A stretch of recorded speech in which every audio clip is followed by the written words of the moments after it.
দর্শক শুভেচ্ছা নিন, আসসালামু আলাইকুম। আপনাদের সবাইকে স্বাগত জানাচ্ছি আজকের অনুষ্ঠানে। দর্শক, বাংলাদেশের জীবনে, বাঙালি জাতির জীবনে আরেকটি মাহেন্দ্রক্ষণ ৫ই আগস্টের পরে আজকে আহ, ঘটেছে।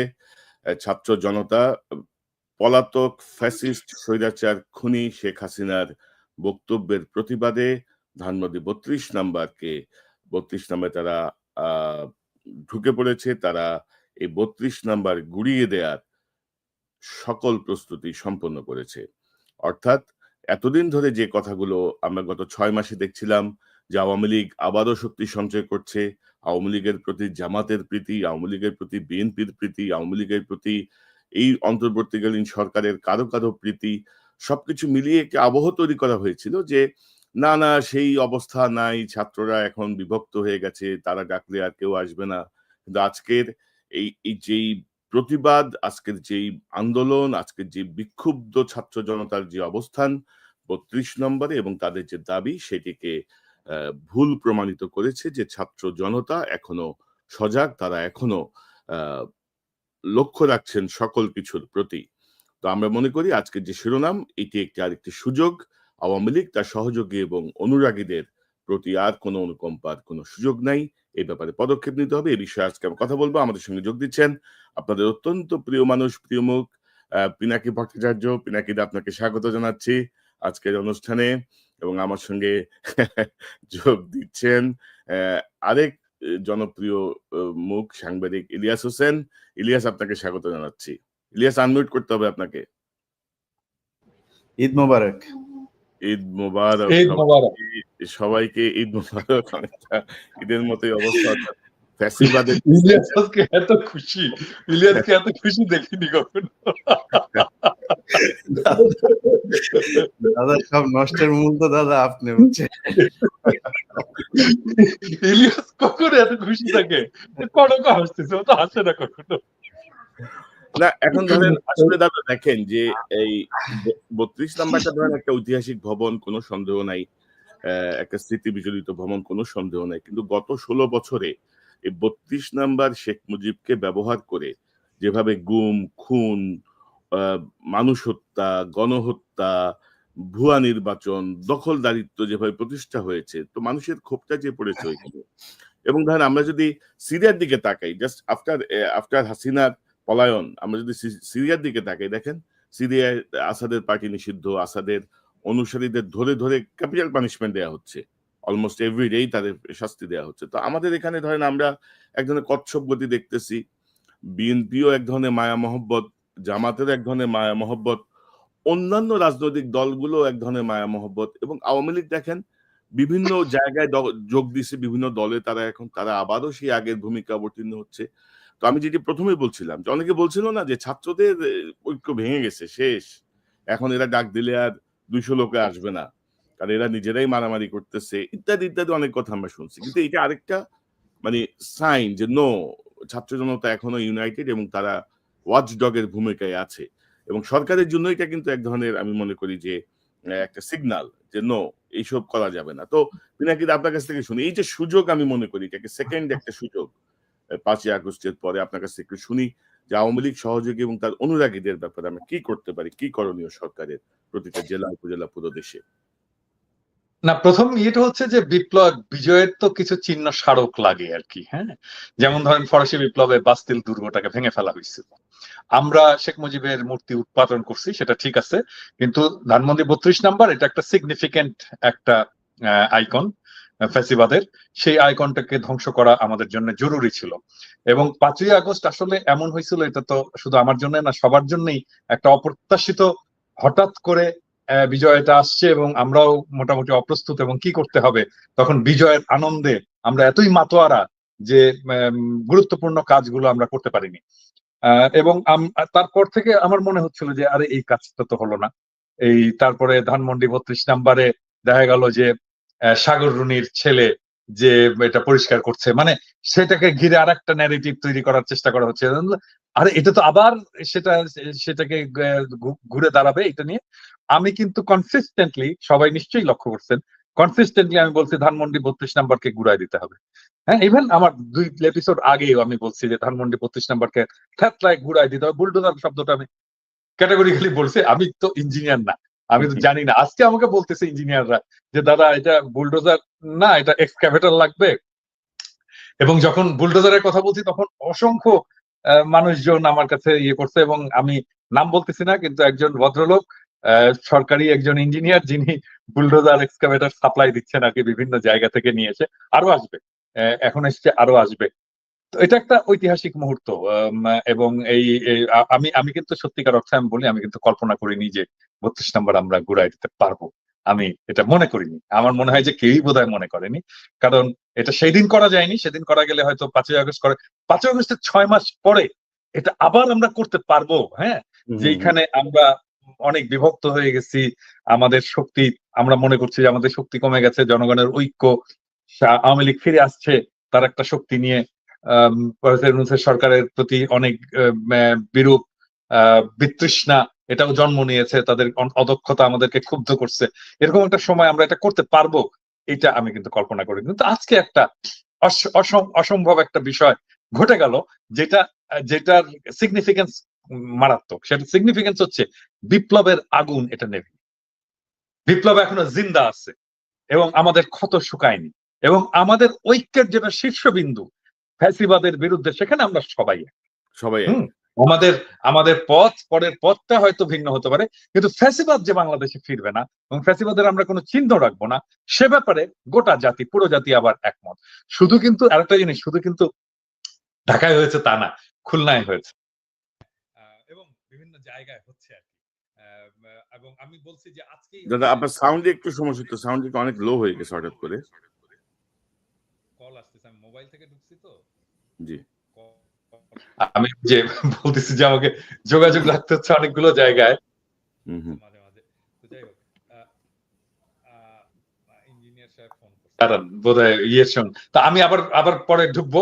হ্যাঁ, আমার কিছু ঘুরে আসি, চালান, আমি আবার আসতেছি। জি জি। ইলিয়াস আপনার কাছ থেকে একটু শুনি যে কি কি অবস্থা মনে করছেন, এই যে ছাত্র জনতা যে ঠান্ডা হয়ে যায়নি, তাদের মধ্যে যে বিপ্লবের যে স্পিরিট, আমরা ঠিক 6 মাসের মাথায় কিন্তু আবারও দেখলাম, ঠিক 6 মাসের মাথায় 5ই ফেব্রুয়ারি। না, আপনার প্রথম ইয়েটা বলে নেই যে আপনি শুরু করেছেন যে 32 নাম্বার একটা ঐতিহাসিক ইয়ে, এটা পরিষ্কার করা দরকার যে ইন হোয়াট সেন্স, এটা কি নেগেটিভ না পজিটিভ সেন্স। এই 32 নাম্বার হচ্ছে সেই জায়গা যেখানে বসে বাকশাল তৈরি করা হয়েছে। এই 32 নাম্বার সেই জায়গা যেখানে সারা বাংলাদেশ যখন পাকিস্তানের বিরুদ্ধে যুদ্ধ করেছে, সেখানে পাকিস্তানি সেনাবাহিনীর একটা কি বলবো যে একটা খুব নিরাপদ আশ্রয়স্থল ছিল হচ্ছে 32 নাম্বার। এখানে কেউ যেতে পারতো না, এটা সবাই জানতো। শেখ মুজিবের বাড়ি, তখন তো শেখ মুজিব বঙ্গবন্ধু ছিল, তো বঙ্গবন্ধুর বাড়ি, এই বাড়ি হচ্ছে যা হচ্ছে এ হচ্ছে খুব নির্যাতিত নিপীড়িত অবস্থায়। কিন্তু পরবর্তীতে জানা গেল যে তাদের পরিবারকে সব ধরনের সুযোগ সুবিধা দিয়ে রেখেছে। শেখ রেহানার সাথে পাকিস্তানের সেনাবাহিনীর কিছু সদস্যের অনেক অনেক খবর টবরও পরবর্তীতে বেরিয়েছে, 1500 টাকা ভাতার বিষয়গুলো বেরিয়েছে। সজীব ওয়াজেদ জয় জন্মের সময় আপনার হাসপাতালে এই এটা কি হলি চাইল্ড বোধহয় সম্ভবত, সেখান থেকে হলি ফ্যামিলি হাসপাতালে নিয়ে তাকে সেনাবাহিনীর পাহারায় তার জন্ম হয়েছে। এই 32 নাম্বার থেকে হেলিকপ্টার নিয়ে যে তারপরে শেখ মুজিবের বাবা তখন টঙ্গিপাড়াতে অসুস্থ হয়, তাকে হেলিকপ্টারে এনে ঢাকায় পিজি হাসপাতালে আপনার চিকিৎসা দেওয়া হয়েছে। সো এইটা এই বাংলাদেশের মানুষের জন্য কখনো কোনো কাজ বয়ে আনে নাই। রক্ষী বাহিনী থেকে শুরু করে সবকিছু সদর দপ্তর হিসাবে কাজ করেছে। এটা বাংলাদেশের ফ্যাসিবাদের একটা সিম্পটম হচ্ছে 32 নাম্বার। যে কারণে এটার ঐতিহাসিক আসলে মীর জাফরের যেমন ঐতিহাসিক আলোচনা আছে, এটা নিয়েও সেই আলোচনা। এটার পজিটিভ আমি অ্যাকচুয়ালি ইলিয়াস ধরেন এই বিষয়গুলো তো ধরেন আমিও জানি, জাস্ট মানে ওভারঅল আমি বলছিলাম আর কি। না, আমি জনগণের স্বার্থে, কারণ স্পেশাল কোনো অনুকম্পা থেকে বলা হচ্ছে না, বলা হচ্ছে একটা ঐতিহাসিক ভবন, এইসব কর্মকাণ্ড এখানেই সংঘটিত হয়েছে। আজকে আমাদের একজন বুদ্ধিজীবী আছে যিনি ভিডিও এডিটর থেকে সাংবাদিক হয়েছেন। আমরা টেলিভিশনটার নাম বলতে চাই না, এটার সাথে আমাদের অনেক আবেগ অনুভূতি জড়িয়ে আছে। সেই টেলিভিশন কর্তৃপক্ষকে বলবো উইদিন 24 আওয়ার্সের মধ্যে তাদের একজন ভিডিও এডিটর কাম সাংবাদিক মঞ্জুরুল আলম পান্না, তাকে খুব দ্রুত টেলিভিশন থেকে সরাইতে হবে। এটা যদি না সরানো হয় তাহলে আমরা ওপেনে কথা বলতে বাধ্য হব। এটা নিয়ে যারাই কথা বলছে সেই মানুষগুলোর চেহারা আমরা চিনি, তারা সরাসরি আওয়ামী লীগের লোক, এখন সুশীল একটা ভাব ধরে এটার পক্ষে কথা বলার চেষ্টা করছে। দ্বিতীয় কথাটা হচ্ছে যে আপনি ছাত্র জনতার যে কথাটা বলেছেন, অবশ্যই ছাত্র জনতা এখানে মাঠে নেমে এসেছে, কিন্তু আমি খুবই খুশি হতাম যে আমরা প্যারিসে বসে কিংবা নিউ ইয়র্কে বসে এইটার বিভিন্ন ধরনের কারা কি করবে কি হবে আজকে ৩২ নম্বরে এই যে কানেকশনগুলো করাচ্ছি, সেটা মনে হয় ছাত্রদের যে নেতারা এখন সরকারের পার্ট, তাদের কাছ থেকে আসলে আরো ভালো হতো। আমি তাদের প্রতি সম্মান রেখে বলছি, ছাত্ররা এটা বোঝা উচিত যে মানুষ আসলে কি চায় সেটা বুঝতে মনে হয় তাদের একটু সমস্যা হচ্ছে। তারা তাদের মধ্যে অন্তত একজন প্রতিনিধি যদি এখানে আজকে লিড দিত, এটা আমাদের চোখে দেখতে আরো বেশি আমাদের ভাল লাগতো। এটা আই স্মুদিং মনে হতো, আই সুদিং হতো। কারণ হচ্ছে গিয়ে বাংলাদেশের মানুষ আওয়ামী লীগ এবং ইন্ডিয়া এই দুইটার ব্যাপারে জিরো টলারেন্স, সেটা তারা আজকে বুঝিয়ে দিয়েছে। কিন্তু ছাত্ররা আমার মনে হয়েছে যে তারা মনে হয় একটা রাজনৈতিক দল গঠন করতে চায়। তারাও বিএনপি, জামাত, আওয়ামী লীগের মতো এরকম তথাকথিত মানে রাজনীতির যে ধারা আমাদের দেশে চলছে, সেই ধারায় গা ভাসিয়ে দেওয়ার একটা চেষ্টা চালিয়ে যাচ্ছে। সেখান থেকে আমি মনে করি যে ছাত্রদের আজকের এই দৃশ্যটা দেখে অন্তত বোঝা উচিত যে আমরা বাংলাদেশের মানুষ কি চাই, এবং ছাত্রদের কাছে আমরা সেই জিনিসটাই নেতৃত্ব দেওয়ার প্রত্যাশা করি যেটা বাংলাদেশের মানুষ চায়।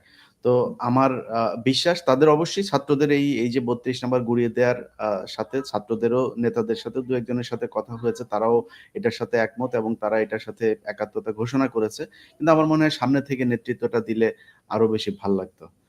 আর আরেকটা বিষয় হচ্ছে যে আমি আমি একটা বিষয় অ্যাড করি। আপনি দেখেছেন যেটি আমরা বলতে চাচ্ছি যে আমরা গত ৬ মাসে কিন্তু আমরা দেখছি যে সরকারের ভেতরের একটা অংশ আমাদের প্রধান রাজনৈতিক দলগুলোর মধ্যে আওয়ামী লীগকে ঘিরে এক ধরনের অনুকম্পা, এক ধরনের ভালোবাসা, এক ধরনের গণতন্ত্রের কথা, আমরা একটা রাজনৈতিক দল আরেকটা রাজনৈতিক দল কিভাবে নিষিদ্ধ করি? ওরে বাবা! মানে দরদ উথলে উঠতেছে। অর্থাৎ আমরা জাস্ট ভুলে গেছি যে আমাদের উপর কি পরিমাণ মানে জুলুম চালানো হয়েছিল, কি পরিমাণ অত্যাচার চালানো হয়েছিল।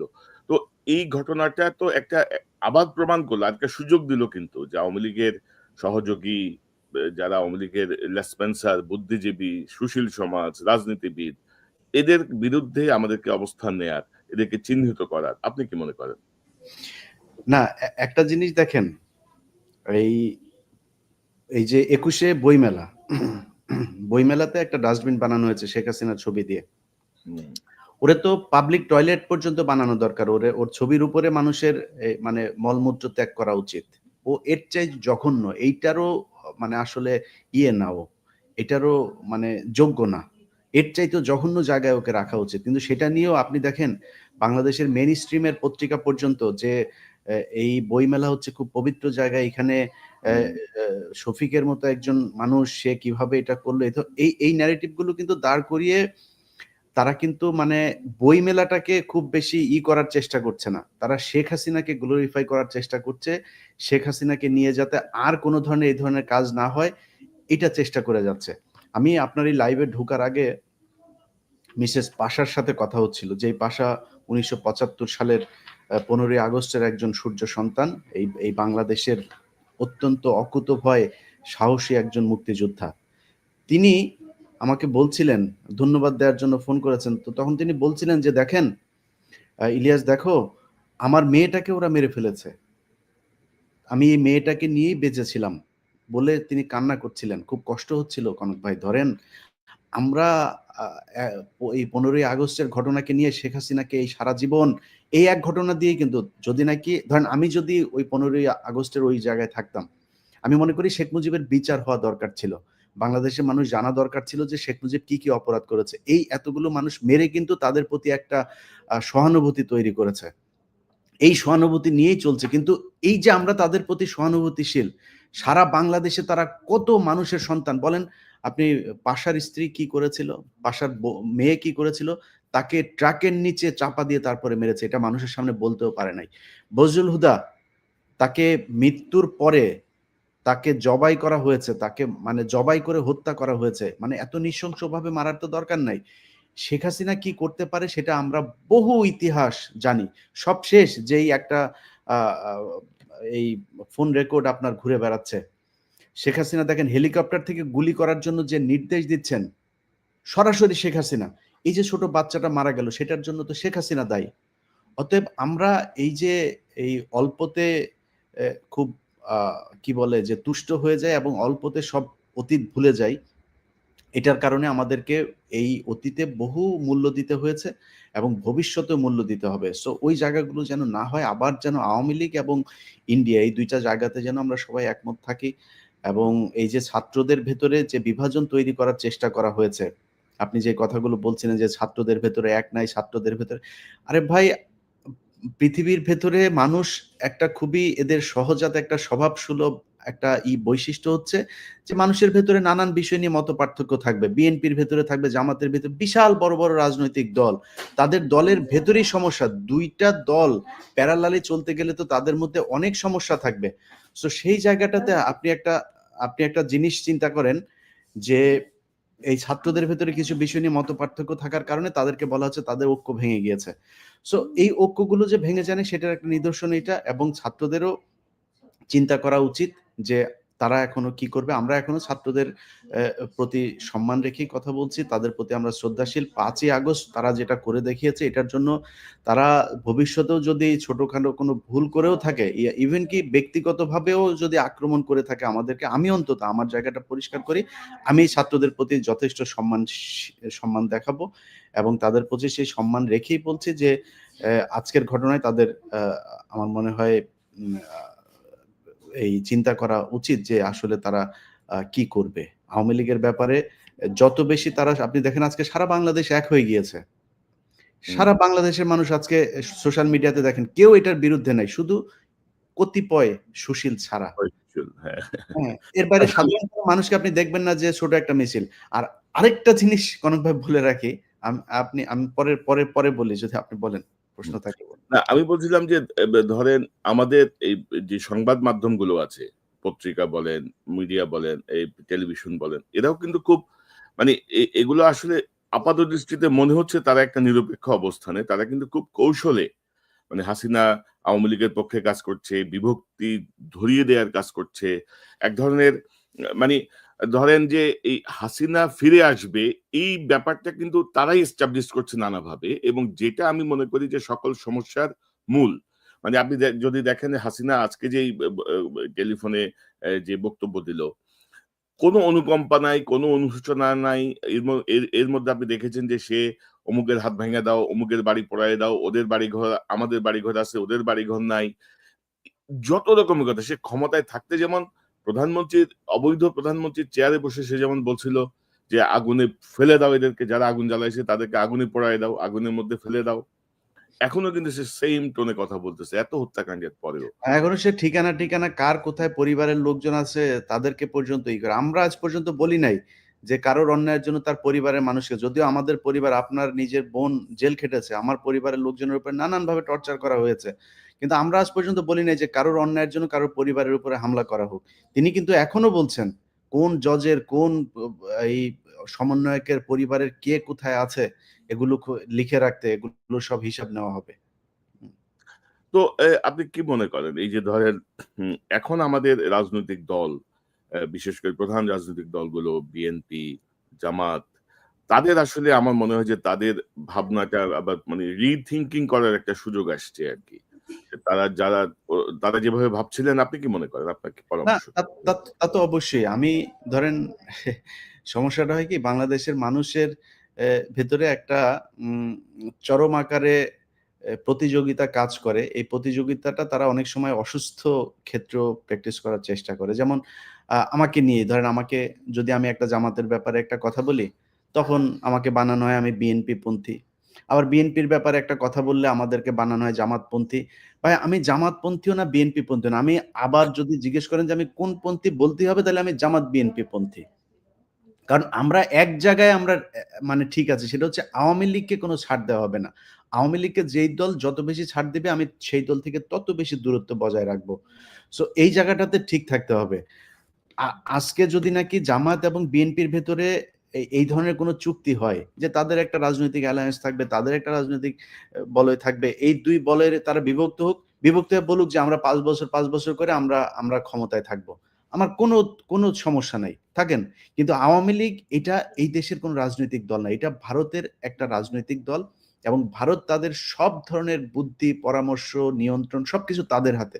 সো আমি তাদেরকে বাংলাদেশের কোনো রাজনৈতিক দল মনে করি না। ভারত মনে করে যখন আওয়ামী লীগ ক্ষমতায় থাকে তখন তারাই ক্ষমতায় আছে, এবং এটা সেই 71 থেকে 75 এটাই হয়েছে, এবং এই 2009 থেকে আজ পর্যন্ত সেটাই হয়েছে।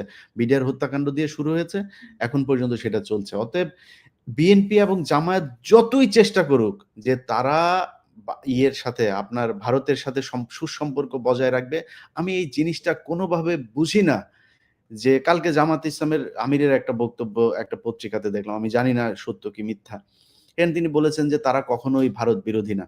আরে ভাই, ভারত বিরোধী বললে সমস্যাটা কোথায়? এই দেশে মানুষের ভিতরে একটা ভীতি তৈরি করে দেওয়া হয়েছে যে ভারত বিরোধী, ভারতকে সরাসরি যদি করা হয় তাহলে ভারত আর ক্ষমতায় আসতে দিবে না। ভারত এই দেশের ক্ষমতার কন্ট্রোল করে না। 5 জানুয়ারি ভারত ঠেকাইতে পারে নাই। সো এরকম অনেক নির্বাচন হয়েছে। 91-তে তো ভারত কখনোই শেখ খালেদা জিয়াকে ক্ষমতায় আনতে চায়নি। এই দেশের জনগণ নিয়ন্ত্রণ করেছে যে কারা ক্ষমতায় আসবে। সো সামনে কেন পারবো না? আমার মনে হয় এই যে একটা জুজুর ভয় যে ভারত, আপনি 25শে ফেব্রুয়ারির ঘটনায় এই যে পিলখানা হত্যাকাণ্ড, ভারত নাকি আমাদের উপরে অ্যাটাক করবে, এই জন্য সেনাবাহিনী, অনেক অফিসারের সাথে কথা বলে এটা শুনলাম। বললাম এত সহজে ভারত বাংলাদেশ দখল করে নিবে? ওরা ওই পাশে সেনাবাহিনী উপস্থিত ছিল, মানে প্রস্তুত ছিল। এই জিনিসগুলো করে। অতএব রাজনৈতিক দল 2টা, জামাত এবং বিএনপি, তাদের কাছে অনুরোধ যে আপনারা এই ভীতি থেকে বের হয়ে আসেন। আপনারা যত চেষ্টাই করেন ভারতকে কখনো তার পছন্দের 1 নাম্বার তালিকায় আওয়ামী লীগকে সরাইতে পারবেন না। ভারতের পছন্দের 1 নম্বর তালিকায় সবসময় আওয়ামী লীগ ছিল, আছে, সারা জীবন থাকবে। ওই তালিকায় আপনি বিএনপি আর জামাত যত প্রতিযোগিতায় করেন, ওই জায়গায় আপনারা যেতে পারবেন না। রাইট। কিন্তু ইলিয়াস, ধরেন আমাদের প্রশাসনে এখনো আওয়ামী লীগের অনুসারী সবাই বসা। আমাদের সেনাবাহিনীর ভিতরে মানে অন্তত ধরেন 15 থেকে 20 জনের মতো একেবারে ডাইহার্ড মানে হাসিনার অনুসারী, যারা হয়তো এখনো হাসিনার সঙ্গে যোগাযোগ রাখছে নিবিড়ভাবে, তারা বসা। এবং আজকে তো ধরেন আমি খুব অবাক হইলাম যে যখন 32 নম্বরে দেখলাম যে সেনাবাহিনী যে ঢুকেছে, তো এরা, আমার মনে হয় এটা একটা তদন্ত হওয়া উচিত যে কে পাঠালো, কার নির্দেশে গেল, কি ভূমিকা, আমার মনে হয় এটা একটু দেখা উচিত। আপনি কি মনে করেন? অবশ্যই এটা সেনাবাহিনী যে এখন পর্যন্ত আপনার মানে আওয়ামী লীগের হয়ে কাজ করছে, এর আমি আপনাকে কয়েকটা জিনিস বলি। আলেমদের মুক্তির ব্যাপার, আমার আজকে ওটা নিয়ে একটা লাইভ করার কথা, গতকালকে কথা ছিল, আমি ওই লাইভটা করতে পারি নাই, আমার কিছু সমস্যা হচ্ছিল। আজকে সেই লাইভটা করার কথা ছিল, তো সকালে ঘুম থেকে উঠে তো দেখি ঈদ মোবারক, যেই কারণে ওই লাইভটা আমি বললাম হুজুরদেরকে যে হুজুর আমরা আজকে এটা করলে এই ইস্যুটা আসলে গুরুত্বপূর্ণ ইস্যু, সো আপনার ওই ইস্যুটা আটকায় যাবে। তো আমরা আগামীকালকে ওই বিষয়টা নিয়ে কথা বলবো। এই আপনার এমনিতে তো এখন পর্যন্ত বিচারকদের ভেতরে আওয়ামী লীগের এই লোকজন আছেই। আইন মন্ত্রণালয় এখনো পুরোপুরি একদম, আইন মন্ত্রণালয়গুলোর বেশিরভাগই সচিব, আমলা, এগুলো তো সবই এখনো আওয়ামী লীগের শেপেতে তারা বসে আছে। তার উপরে কিছু বিচারক মামলার আপনার দিচ্ছে, জামিন দিচ্ছেন এই আলেমদেরকে। দেখেন, সেই উদীচী, 21শে আগস্ট, 10 ট্রাক, সব তো একই সুতোয় গাঁথা। তো এই আওয়ামী লীগের এই ইন্ডিয়ার এই যে ষড়যন্ত্র, এই ষড়যন্ত্রটা বুঝতে বর্তমান সরকারের আর কত বছর সময় লাগবে? তাদের তো উচিত ছিল যে পরের দিনই এই মামলাগুলো সব বাতিল করে দেয়া, এবং যদি মনে করে যে কোনো ঘটনা নিয়ে তাদের কোনো তদন্ত করা উচিত, তাহলে তারা সেটা নিয়ে তদন্ত করুক। আমার মনে হচ্ছে বর্তমান সরকার থেকে শুরু করে সেনাবাহিনী, আমলা, রাজনৈতিক দল, সবার একটা জায়গাতে তারা ছাড় দিচ্ছে শেখ হাসিনাকে। সেটা হচ্ছে বিডিআর আর আলেম, এই 2 জনাদের বিরুদ্ধে যে মামলাগুলো আছে, সেই মামলাগুলোতে তারা কোনোভাবেই শেখ হাসিনাকে ওভারটেক করতে চায় না। মানে শেখ হাসিনা যা করেছিল সেটাই মনে হচ্ছে করছে। তো ওইখানে গিয়ে আপনার যখন তাদেরকে ছাড়া হচ্ছে, আপনি জানেন, আপনি এই যে জেলে ছিলেন প্রায় 9 মাস। এই আদালতে যখন আদেশটা হয়, হওয়ার পরে সেটা আবার ফের জেল কর্তৃপক্ষের কাছে সেটা আসতে হয়। এই যে আসার মাঝখানে যে সময়টা, এখানে আপনি বের হওয়ার সময়ও দেখেছেন যে সেখানে ডিজিএফআই এর লোকজন, এনএসআই এর লোকজন, সব গোয়েন্দা সংস্থার লোকজন থাকে, এবং তাদের ক্লিয়ারেন্সের বাইরে এটা করা যায় না। তারা সেটা করতে দিচ্ছে না, তারা সেটা ডিলে করছে। 3 দিন 4 দিন তাদের এই আদালতের কপি যেতে সময় লাগছে। এই জিনিসগুলোতে তারা বাধা দিচ্ছে। অতএব ডিজিএফআই তে এখন পর্যন্ত এই সব আওয়ামী লীগের লোকজন, আমরা এই তালিকা যে আমাদের কাছে আছে এটা আপনাদের বোঝার জন্য আপনাদের সায়েন্টিস্ট হওয়ার দরকার নাই। সো আপনারা কারা কারা আছেন, আপনারা এখন খুব বেশি বিশাল ক্ষমতাশালী আছেন, এই ক্ষমতায় আপনারা থাকতে পারবেন না। আজকের ঘটনা দিয়ে চিন্তা করেন, আপনারা কিন্তু কোনো কিছুই আটকাইতে পারবেন না। আর যদি মনে করেন এখন সেনা শাসন দিয়ে কিছু করে ফেলবেন, ওইটাও আপনাদের পক্ষে সম্ভব না। দেশের মানুষ ওই জায়গাতে নাই আসলে। তো এই আজকের ঘটনায় যারা বুলডোজার করেছেন, আটকেছেন, এবং বিভিন্ন জায়গায় সেনাবাহিনীর এই যে গোয়েন্দা সংস্থা মিলে নানান ধরনের গোয়েন্দা তৎপরতা করে তারপর সরকারকে বেকায়দায় ফেলে আবার শেখ হাসিনাকে আনার জন্য পায়তারা করছেন, স্বপ্ন দেখছেন, এই দিবা স্বপ্ন থেকে সেনাবাহিনীকে বের হয়ে আসতে হবে।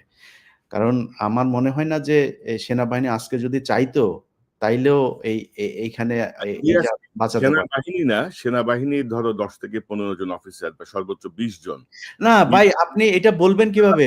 ওয়াকারের নিজের ঘরের মধ্যে এখন পর্যন্ত শেখ মুজিবের ছবি।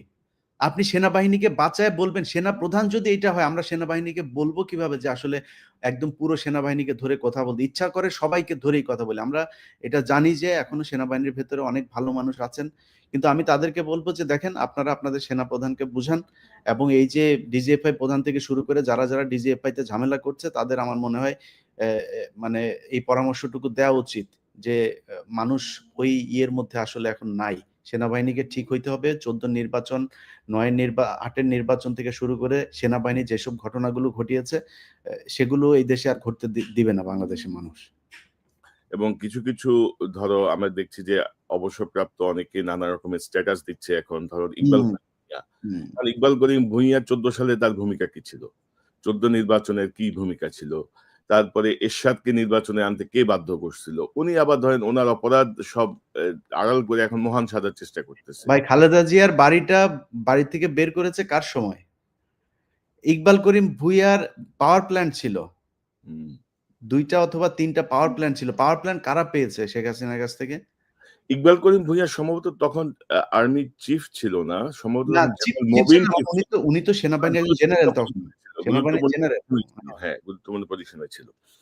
তো ইলিয়াস, ধরেন আর দুই একটা বিষয় একটু কথা বলি, পিনাকিদা আশা করি জয়েন করবে এর মধ্যেই। ধরেন আমাদের রাজনৈতিক, আচ্ছা এই প্রসঙ্গে যাওয়ার আগে আমি একটু বলি যে জেলে যারা আছে, নিয়ে ব্যস্ত আছে ভাই।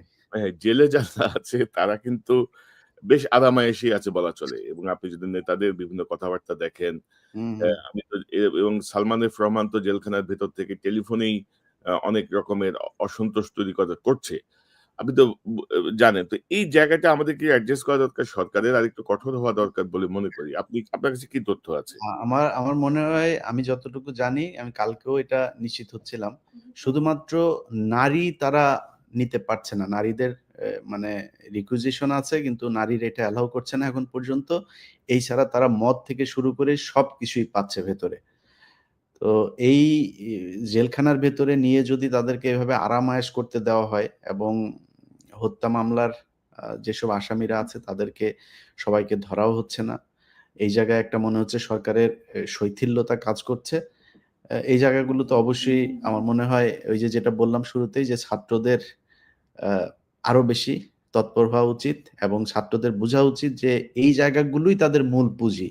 ছাত্ররা যদি মনে করে যে কয়েক হাজার কোটি টাকা ইনকাম করে নিয়ে তারপরে তারা বিশাল আকারে কিছু করে ফেলবে, ওটা দিয়ে শুধু একটা কাজই করতে পারবে, এই সরকার অন্য একটা সরকারের কাছে নির্বাচন দিবে, নির্বাচন দিয়ে আসিফ নজরুলের মতো বউ বাচ্চা নিয়ে তারপরে সব আমেরিকায় চলে যাবে, সেখানে গিয়ে সারা জীবন বসে খাইতে পারবে। এটা সত্যি কথা। কিন্তু যদি মনে করে যে না, আসলে রাজনীতি করতে চায়, দেশের মানুষের পাশে থেকে কিছু করতে চায়, দেশে থাকতে চায়, তাহলে তাদের দেশের মানুষের টোনেই কথা বলতে হবে।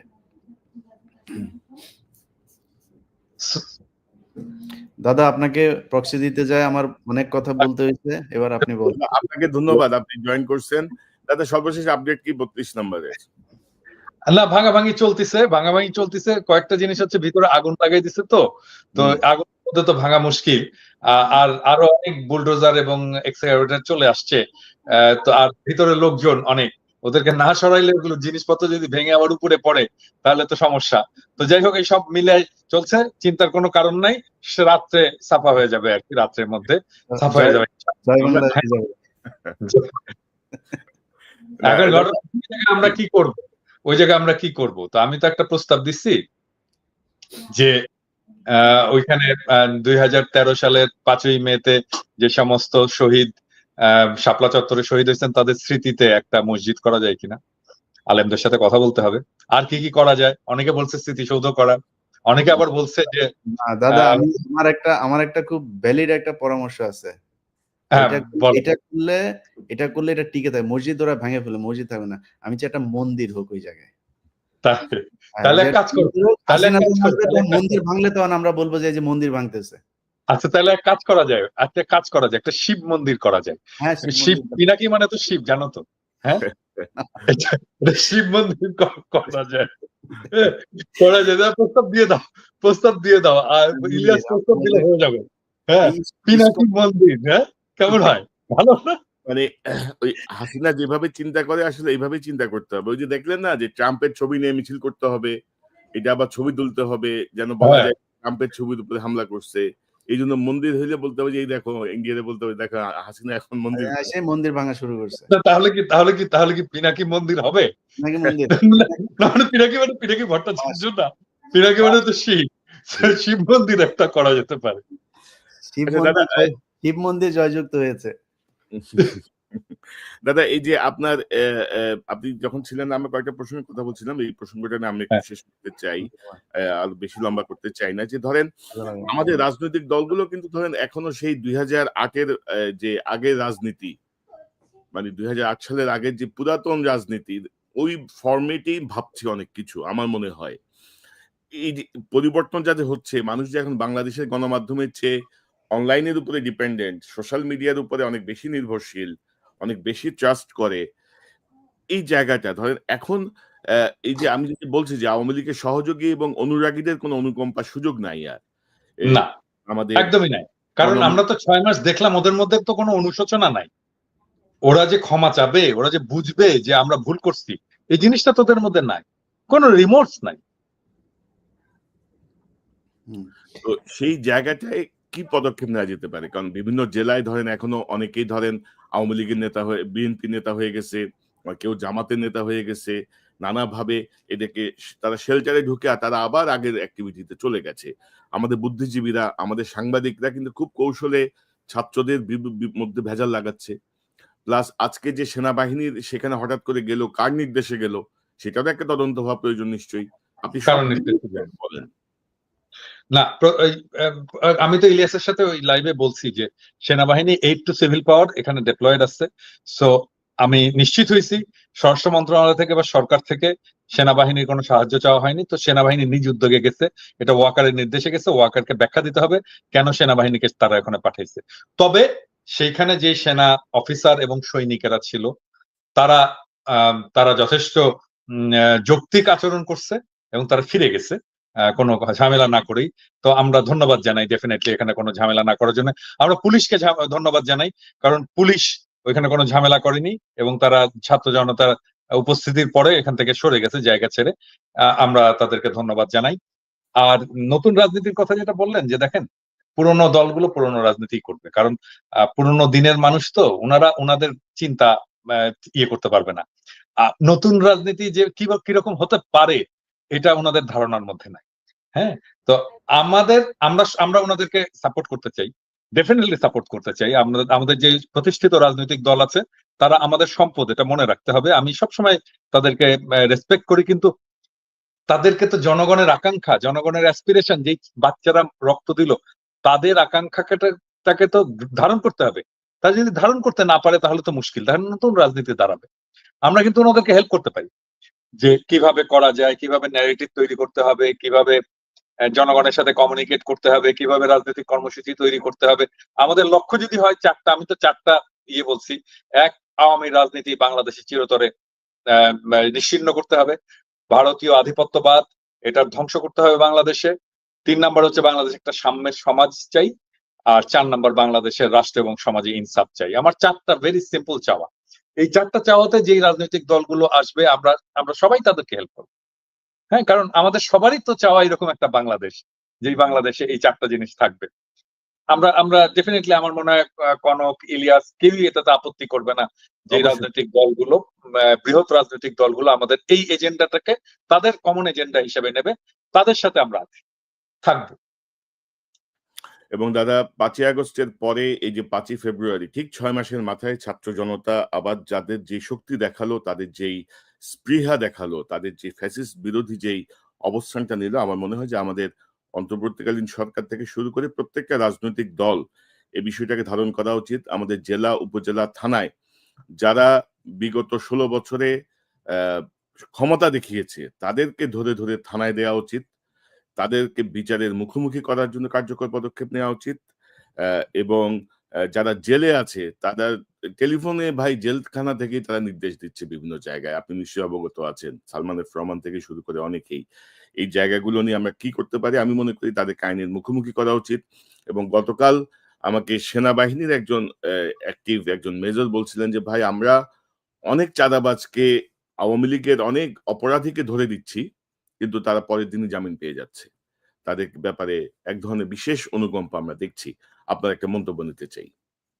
আমি আরেকটা বিষয় একটু বলতে চাই যে জি। বর্তমান অন্তর্বর্তীকালীন সরকার, প্রফেসর ইউনূসের সরকার, এই যে 6 মাস পরে আবার ফুঁসে ওঠা ছাত্র জনতার আবেগকে যে গুরুত্ব দিয়েছে, তার একটা প্রমাণ রাখতে হবে। প্রমাণটা কি? আগামী কালকে একটা এক্সিকিউটিভ অর্ডার জারি করতে হবে যে কোন সরকারি অফিসে শেখ মুজিবের কোনো ছবি থাকতে পারবে না। আমরা দেখেছি ওয়াকারের অফিসে আছে শেখ মুজিবের হুম। ছবি, এমনকি ক্যান্টনমেন্টের মধ্যেও শেখ মুজিবের মুরাল টুরাল আছে। সমস্ত কিছু অপসারণ করতে হবে এবং এইটা এক্সিকিউটিভ অর্ডার কালকেই দিতে হবে। কারণ কালকে ক্যাবিনেট মিটিং আছে সকালবেলা। ক্যাবিনেট মিটিং এ কালকে অবশ্যই একটা এক্সিকিউটিভ অর্ডার জারি করতে হবে, ক্যাবিনেটের একটা অর্ডার জারি করতে হবে। প্রত্যেকটা সরকারি প্রতিষ্ঠান, প্রত্যেকটা সরকারি দপ্তর থেকে শেখ মুজিবের সমস্ত ছবি অপসারণ করতে হবে। খুবই, খুবই ভালো একটা ঘোষণা। ইলিয়াস, আপনি কিছু যোগ করতে চান? আনমিউট করেন। আপনার সুধা সদন থেকে শুরু করে আরো যা আছে যে জায়গাগুলো, এগুলো আমার মনে হয় ধূলিসাৎ করে দেওয়া উচিত। এই ইলিয়াস, সুধা সদন ওয়াজেদ মিয়ার বাড়ি, এটা শেখ হাসিনার না। ওয়াজেদ মিয়া তো ভালো লোক, মানে ওয়াজেদ মিয়া সারা জীবন শেখ হাসিনার মতো একজন দাজ্জাল, একটা খাইস্টা মহিলার সাথে ঘর করে কি যন্ত্রণা পোহাইছে, তার স্মৃতিটা থাকুক। এটা কিছু না। ওয়াজেদ মিয়া আসলে বেহেশতে যাবে, কারণ ওয়াজেদ মিয়া যে পরিমাণে কষ্ট ভোগ করছে, ওরা জাহান্নামে আর কোনো কষ্ট আল্লাহ দিবে না। ওর কষ্ট আল্লাহ দুনিয়া থেকে ভোগ করে নিয়ে গেছে। এরকম এক জিনিস যদি নাকি থাকে কারো ঘরে, তাহলে ওর অবস্থা শেষ। এবং দাদা আরেকটা প্রসঙ্গ বোধহয় আসা উচিত যে আমাদের আওয়ামী লীগের ধরেন 16 বছরে যেসব অনেক সাংবাদিক, অনেক লেখক, বুদ্ধিজীবী যারা আওয়ামী লীগের এই দুঃশাসনকে নানা কৌশলে সমর্থন করে গেছে। এই বইমেলা তাদের বই নিষিদ্ধের কথা বলছি না, কিন্তু তারা আবার ধরেন বই-টই লিখে নানা রকমের ফন্দি ফিকির করতেছে। তাদেরকে আমাদের আসলে বয়কট করা উচিত। আজকে তো মাহমুদ ভাই তো একটা খুব চমৎকার একটা কলাম লিখছে, গিরগিটি সাংবাদিকতা। হ্যাঁ, এই যে জয় মামুন এখন বিএনপি প্রেমী সেজে গেছে, এবং হবে কিন্তু। এবং আমি রাজনৈতিক দলগুলোকে বলতে চাই যে আপনাদের তো যাওয়ার দরকার নাই ওদের কাছে। আপনারা তো চেনেন কারা লড়াই করছে, কারা সংগ্রাম করছে, কারা নির্যাতিত হয়েছে, এবং কারা ফ্যাসিবাদের দালাল ছিল। ওদের থেকে দূরে থাকেন। এটা আমার স্বনির্বন্ধ অনুরোধ। এদের থেকে দূরে থাকেন, দরকার নাই ওদের কাছে যাওয়া। ওরা আপনার কিছু অ্যাড করবে না, আপনার বরং ইমেজ নষ্ট হবে। কেউ যদি দালাল সাংবাদিকদের কাছে, দালাল লোকদের কাছে, দালাল প্রফেসরদের কাছে, দালাল বুদ্ধিজীবীদের কাছে যায়, তাহলে আপনার ইমেজ নষ্ট হবে। আপনার জনগণের ইমেজ দরকার, জনগণের সমর্থন দরকার। জনগণের সমর্থন তাদের সাথে আছে যারা এই লড়াই এতদিন ধরে ছিল। হ্যাঁ, আমি এই সুযোগে বলি আর কি, নিশ্চয়ই কনক, ইলিয়াস দুইজনেই লক্ষ্য করছে যে বিএনপির একটা অংশ, সবাই না, আমার পিছনে লাগছে গত কয়েকদিন ধরে আর কি, নানা ধরনের প্রচারণা, এটা সেটা, মেয়ার ক্যাম্পেইন ইত্যাদি শুরু করছে। আমি বলতে চাই কি যে করে লাভ নাই। হ্যাঁ, মানে করতে পারেন, আপনারা করতে পারেন, এটা আপনাদের ক্ষতি। মানে ধরেন আমরা তো শত্রু না, আপনার বিএনপিরও শত্রু না, আমরা জামাত ইসলামের শত্রু না, আমরা ফ্যাসি বিরোধী যে কোনো রাজনৈতিক দলের জনগণের শত্রু না। আমরা একই সাথে লড়াই করছি, আপনারা আমার আপনজন। কিন্তু আমাদের ডেফিনেটলি কিছু ডিফারেন্স থাকবেই, আমাদের চিন্তার ডিফারেন্স, সবার, আমাদের এই তিনজনেরও ডিফারেন্স আছে। কিছু কিছু জায়গায় ঐক্য আছে, কিন্তু অনেক জায়গাতেই ডিফারেন্স আছে, থাকবেই। আমরা ডিফারেন্স নিয়ে এক জায়গায় কাজ করি, কিন্তু আপনারা যদি আওয়ামী লীগের মতো কাজ করেন তাহলে তো খুবই মুশকিল। দাদা এই যে আপনি নিশ্চয়ই এটা জানেন যে বিএনপির একটা অংশ মনে করে যে আমরা তো ক্ষমতায় যাচ্ছি, তো বিরোধী দল কে হবে? বিরোধী দল হিসেবে আওয়ামী লীগ আসলে খুব ভালো হইতো আমাদের জন্য রাষ্ট্র পরিচালনায়। এইরকম একটা অদ্ভুত ভাবনা তাদের মাথায় হ্যাঁ, আছে। হ্যাঁ, এই ইলিয়াস, একই চিন্তা কিন্তু ভাই এই যে জিয়াউর রহমান করছিলেন কিন্তু। হ্যাঁ, যে একটা ভালো একটা গঠনমূলক একটা রাজনৈতিক পরিবেশ গণতান্ত্রিক পরিবেশ তৈরি করার জন্য এই হাসিনাকে আনার এই পরামর্শ দিয়েছিলেন। যতটুকু জানি ওই যে এই শাহ মোয়াজ্জেম কি ওই যে প্রধানমন্ত্রী ছিলেন শাহজিৎ শাহজিৎ শাহজিজ শাহজিজ এই পরামর্শ দিয়েছেন। তার পরামর্শে তিনি এটা নিয়ে এসেছিলেন। কোন একটা আর বইতে একটা কারণ আছে, বিএনপি মনে করে যে বাংলাদেশে ইসলামপন্থীদের একটা উত্থান হয়েছে এবং ইসলামপন্থী রাজনৈতিক দল, ইসলামপন্থী জনতা একটা শক্তি সঞ্চয় করে, এইটা ভবিষ্যতে তারা ম্যানেজ করতে পারবে না। তো ম্যানেজ করার জন্য আওয়ামী লীগকে দরকার। হ্যাঁ, এটা কমপ্লিটলি একটা ভুল ধারণা। এই ভুল অ্যাজাম্পশনের উপরে দাঁড়ায় তারা সমস্ত অ্যাকশন গুলো নিচ্ছে এবং সেই কারণে তাদের রাজনীতিটা ভুল হচ্ছে। এটা ধরায় দেওয়া আমাদের কর্তব্য এবং আমরা মনে করি যে ওই ওই ওই ন্যারেটিভটা আওয়ামী ন্যারেটিভ, ওই ন্যারেটিভটা ইন্ডিয়ান ন্যারেটিভ এবং সেই জন্য আমরা সতর্ক করতে চাই যে ওর মধ্যে ঢুকেন না। ওর মধ্যে ঢুকলে আপনার রাজনীতি তো যাবেই, দেশের বিপদ হবে। ধরেন বিএনপির মতো একটা রাজনৈতিক দল, এই দল যদি দুর্বল হয়ে যায়, যথেষ্ট দুর্বল হয়েছে এই আওয়ামী শাসনে, এই দল যদি দুর্বল হয়ে যায় তাহলে তো বাংলাদেশের স্বাধীনতা সার্বভৌমত্বের জন্য একটা বিপদ। এই জিনিসটা ওরা বুঝতে পারতেছে না। হ্যাঁ, আমরা তো চাই না বিএনপি দুর্বল হোক, আমরা চাই বিএনপি সবল থাকুক। এবং দাদা তারেক রহমান সাহেব যে ভাবনায় ভাবছেন বা ওনার বক্তব্যে আমরা যে রিফ্লেকশনটা দেখি, এই রিফ্লেকশনটা কিন্তু মাঠে যারা আছেন, মানে যারা তার দলের ক্যারি ফরওয়ার্ড করতেছে না, আলাদা তো, কমপ্লিটলি আলাদা তো, দেখতেছেন না? মানে তারেক রহমান যেই ভাইব নিয়ে আসতেছে তার বক্তৃতাতে, তার বক্তব্যে, আর মাঠে তো আওয়ামী লীগ হয়ে গেছে সব। হ্যাঁ, জাতীয়তাবাদী লীগ হয়ে গেছে তো, তাদের আচার আচরণ বলেন, কথাবার্তা, সবকিছু, ন্যারেটিভ, সবকিছু। জামাতে ইসলামকে গালাগালি, আল বদর বলে গালাগালি, আল বটর বাহিনী বলে আর গালাগালি। হ্যাঁ, জামাতকে দেখতেই পারে না। হ্যাঁ, মানে কনফিডেন্স থাকা ভালো, আবার এতটা ওভার কনফিডেন্স আবার সমস্যা করবে আর কি। 91 সালে আওয়ামী লীগের যেটা হয়েছিল, মানে আমার মনে হয় যে আরেকটু স্লোলি ভাবা উচিত। ইলিয়াস, আমার অনুষ্ঠানের শেষ পর্যায়ে আপনার শেষ মন্তব্য নিতে চাই, তারপর পিনাকিদার মন্তব্য নিয়ে আমার অনুষ্ঠান শেষ করবো। আচ্ছা, আমি একটু ইলিয়াসকে বলি, ইলিয়াস বইটা পড়ছো? ফুলকুমারী পড়ছো? না দাদা, আমি তো ওই যে বিডিআর নিয়ে এত ব্যস্ত, আমি ওইটা এখনো পড়তে পারি নাই। আমার পড়া শেষ করলে অর্ডার দিছি, আসতেছে। আচ্ছা, পড়া হইলে তাহলে আমরা একটা শো করবো।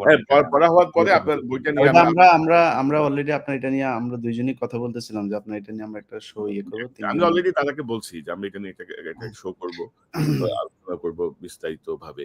তো ইলিয়াস, আপনার শেষ মন্তব্যটা একটু শুনি। এখন করণীয় কি? এই যে নতুন একটা সুযোগ, এই সুযোগকে আমরা কিভাবে কাজে লাগাতে পারি? সরকারের করণীয় কি? বিরোধী রাজনৈতিক অন্যান্য দলগুলোর করণীয় কি? আমি শেষ করি আওয়ামী লীগের দিয়ে, বাকি কথা দাদা বলুক। সেটা হচ্ছে যে আওয়ামী লীগের ভাই, আপনারা এই দেশের মানুষ, আপনাদের এই যে আমরা হাসাহাসি করছি, দাদা আজকে বলছিল যে আমি খুব খুশি, আসলেই খুশি, খুব খুশি। আপনাদের যে কোনো ধরনের এই ধরনের ক্রাইসিসে আমি সবসময় খুশি, কারণ আপনারা এই দেশে আজ পর্যন্ত যত বড় বড় ধরনের, যত মানে আর্টিফিশিয়াল যেই হত্যাকাণ্ডগুলো করা হয়েছে, সেটা সেই গান পাউডার থেকে শুরু করে ওই পিলখানা, তারপরে আন্দোলন, হেফাজত, সব জায়গায় নির্মম রসিকতা করেছেন। এই শেখ হাসিনা সংসদে বসে নিজের চোখে দেখেছে। আমি তো তখন ঢাকায়, আমি একদম ভোর 4টা থেকে আমি এই হেফাজতের মাঠে, আমি নিজের চোখে দেখেছি পাশের থেকে লোকগুলি খেয়ে মারা যাচ্ছে। আমি শেষ ছিল আমি লাইভ, আমাদের 21 টিভি বন্ধ করে প্রায় 2-3 ঘন্টা সেদিন বন্ধ ছিল, কনক ভাই মনে আছে নিশ্চয়ই। তো তারপরের দিন শেখ হাসিনা সংসদে গিয়ে বলল যে ওরা রং মেখে তারপরে শুয়েছিল, একটা ক্যাজুয়ালিটি হয় নাই। এত নির্মম রসিকতা কোনো মানুষ করতে পারে? তো আওয়ামী লীগের জন্য আমাদের ভেতরে কিন্তু মায়া আছে। আমাকে দিয়ে হাসিনা যেটা করেছে, সেটা ইভেন আওয়ামী লীগের অনেক মানুষ, আপনারা তাকে ভালোবাসেন, তারাও পারবেন না। যে ধরনের মানে নিষ্ঠুর আচরণ করে, এটা আপনাকে দিয়েও সম্ভব না। তো আমরা শুধু এইটুকুই বলতে চাই যে এই দেশের রাজনীতিকে আজকের এই পর্যায়ে নিয়ে এসেছে শেখ হাসিনা। যে মুজিবুর রহমান খারাপ ছিল না ভালো ছিল, সেটা নিয়ে আলোচনা করতে গেলে ওই দাদার একটা বই আছে, ওইখানেই শুনেন। এই যে এখন বলে না, আজকালকে একটা পোস্ট দেখলাম, সেই পোস্টের মধ্যে লেখা হচ্ছে যারা নাকি বীরাঙ্গনা ছিল 71-এর সময়, যারা নাকি মানে ইয়ে হয়েছিল, যাদের কোনো পরিচয় ছিল না, এরকম কিছু মানুষকে নাকি শেখ মুজিব বলেছে লিখে দিও ৩২ নাম্বার তাদের ঠিকানা, শেখ মুজিব আমাদের বাবা। এই শেখ মুজিব বিদেশিদের সাথে চুক্তি করেছে তাদেরকে বাইরে পাঠায় দেওয়ার জন্য, সে বাংলাদেশে রাখতে চায়নি তাদেরকে, দূষিত রক্ত বলছে, দূষিত রক্ত বলেছে। এবং এটা এই পিনাকি দাদার ওই বইতেও উনি রেফারেন্স ওই জিনিসগুলো বলেছেন, আমি এছাড়াও অনেক অনেক বইতে পড়েছি। তো এই তো শেখ মুজিব, তাকে নিয়ে যদি আপনি কথা বলতে চান, এই ৩২ নাম্বারকে নিয়ে নেগেটিভ কথা বললে অনেক কথা ইতিহাসের একদম সূত্র ধরে ধরে বলে দিব, আমরা সেটা নিয়ে কথা বলতে চাই না, কিন্তু এই কথা আপনারা বলাচ্ছেন। আজকে ৩২ নাম্বার ভাঙতে মানুষ যেত না যদি আপনি কয়দিন আগে ২৫০০ মানুষ না মারতেন। বিএনপি আপনার পাশে দাঁড়াইতো যদি বিএনপির যে নেত্রী তাকে যদি তার ঘর থেকে আপনি বের না করতেন। এই তারেক রহমানকে দেশছাড়া করেছেন আপনারা। আজকে এই জামাতের উপরে যে ধরনের নির্যাতন হয়েছে, জামাতের একজন শহীদ দেলোয়ার হোসেন সাইদি বলে গিয়েছিলেন, এই দেশের জনগণ তোমাকে টান দিয়ে মামু বাড়িতে নিয়ে ফেলবে, তুমি আজকে মামু বাড়িতে আছো। তো আওয়ামী লীগের লোকজনের আমরা যেটা মনে করি যে একটু মিনিমাম হইলেও আপনাদের অনুশোচনা হওয়া দরকার। বাংলাদেশের মানুষের কাছে এখনো সময় আছে, মাপ চান। যতই এদের কথাবার্তা শুনে ফাল পারেন যে ৭৫-এ যেটা হয়েছে সেটা আমরা হইতে দিব না, আর ৭৫-এ মানুষ নেচেছিল, আজকেও নাচছে, আজকেও আপনারা কিছু করতে পারেন নাই। ভবিষ্যতে এরকম করলে আবারও মানুষ এইভাবে আপনাদের বিরুদ্ধে নামবে, সেদিনও কিছু করতে পারবেন না।